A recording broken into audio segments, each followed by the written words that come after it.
همسایه آهی کارابی ای کار کرده استای هوزی هم ای کار کرده بیا همسایه بیا همسایه جانم مرشا سلامتی اکت خوب کاراد نست مرشا بیا ایسی بیا همسایه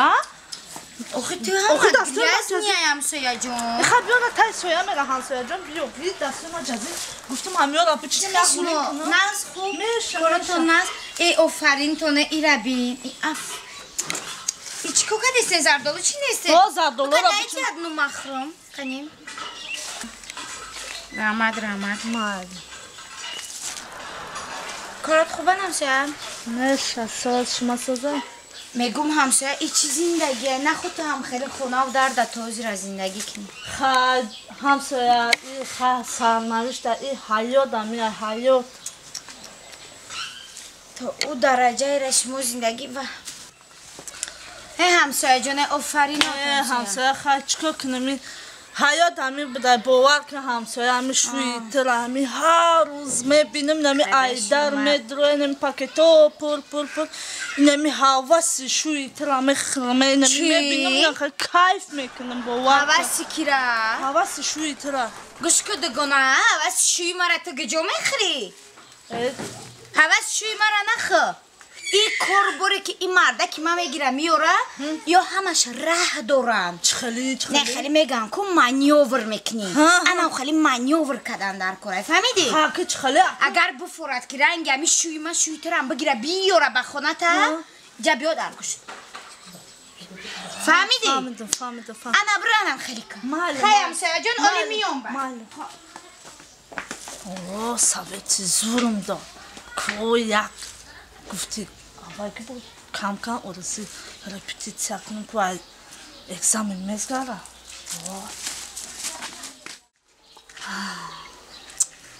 همسایه گپی زورم نشون داد که از به بچه اصفرال دادد بیایم من گپی زورش دارم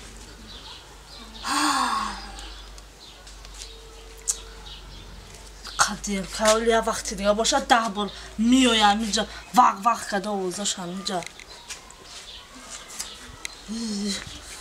ای رحمت همسایه گپی چخی خشو نشون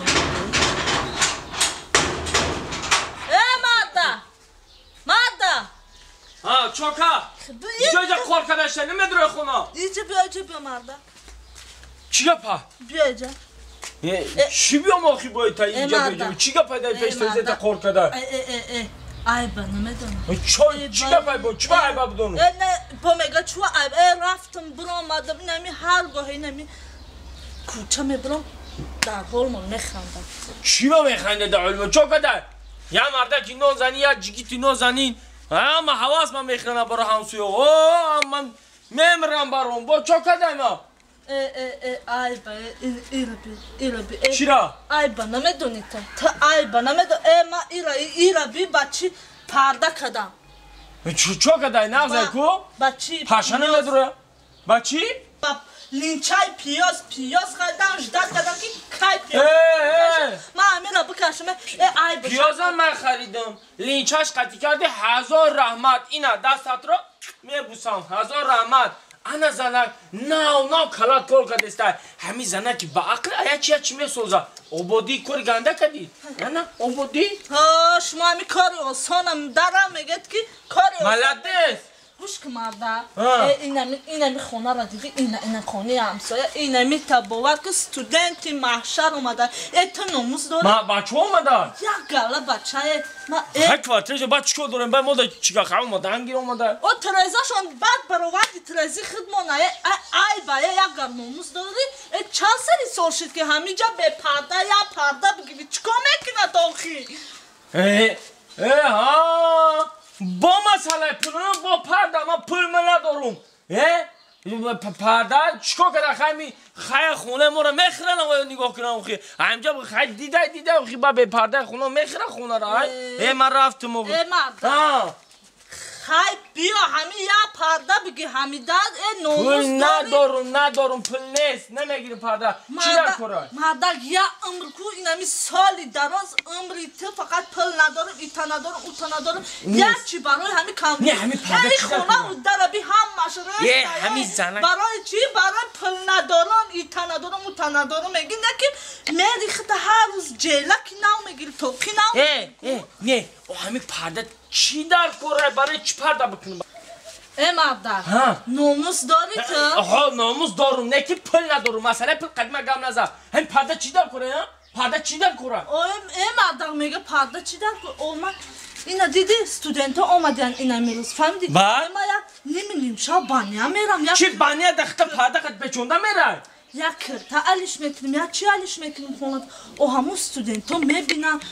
عیب میشه او بال میشه زنه که به عقل نه که ایا جان راست میگی تو میخوای که غریمت را هیچ کنه بینا ها انا مالادس نو دادی مرا فهمیدی مادر اک پرده میخری پرده؟ این پرده چی در کره ای؟ زنه این مسئله حل چخه؟ پرده نمیخری نه که مسئله حل شی تو میخوای که هوای تو تو شما دمتی نه گوش که تو همین مسئله پل نگو مسئله بیرون میشه همین تو را میفوره که هوای تو را نبینم این مسئله حل مادر پرده میخری نه این مسئله پرده خرید داخل نداره این مسئله حل شید همین استودنتو همین روز آمدن مادر این همین روز آمدن تمام گوش که سر روز شیما نشه این مسئله پرده تا حل شید همین استودنتو که همین روز آمده باشن تو فکری پرده را نکه این همین ای پیش تریزه دور نره همین گیردی تریزو دا گیرد گشتم بگی همین استودنتو آمدگی همین چشمشون بغلطه و افتی خنه که ترا بینن پرده مالی تریزوی خچون تنکه میزنن چی؟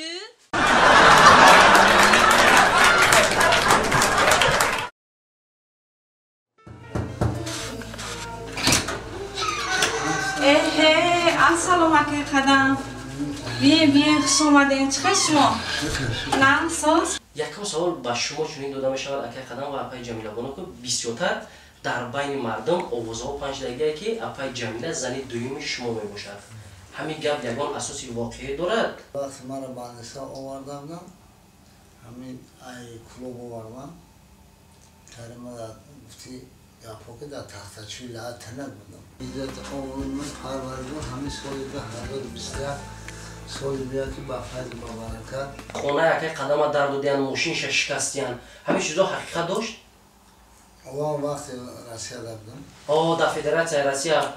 رفتگی بودین؟ همین در دیما مهم جام خیلی پیدا شد این آوازا رو ما شنویده بودیم که با 300 تاپکم توی میراتن همین خیلی آوازی خیلی کن خیلی پایا که اون 300 تاپک کبو باری توی دور خودش چیه مادر 3 فرزند می باشم در شهر دوشنبه زندگی میکنم در میکرورایون سخاوت 3 موشی سلوچه ندارم ابلا باش کنم گپ و آوازه های مردم یعنی میان شما یگان گپ نیست تنها هست برای که مچر ما ایمون چیه همین روزای خوب اومدی افتابی کردی تن سردی غروب در بین مردم بسیار آوازهایی که قدم قربان ایمو در رفت شما این چیزا چه قبول میکنین؟ اون خورده کمره خورتاب نکنم وقتا اگر خانه بیای بدیده هم جان نکنم نیست ابراهیم خورشید چوکین همه صنعتگرا پشتی همه بودن سرجم من همون سودا حتی از یادم نمیدونستم جدا نکنی که یا دوستا کن داره لیکن آن اونجا هوا که میگو دنیا موارده یعنی نام قدر منو نه خرسه کنم میگذارم رحیم پروداکشن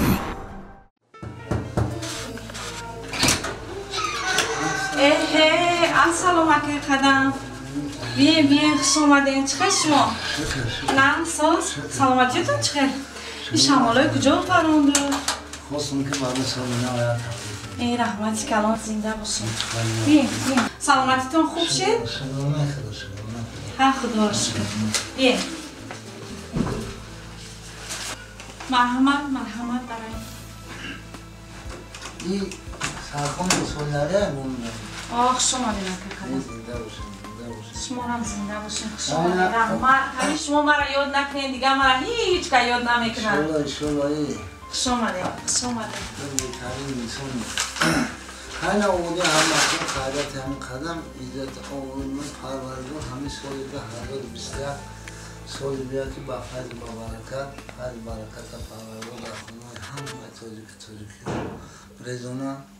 talabuna son hama vaqt tabassum huvayda boşa xudok meboladan خدا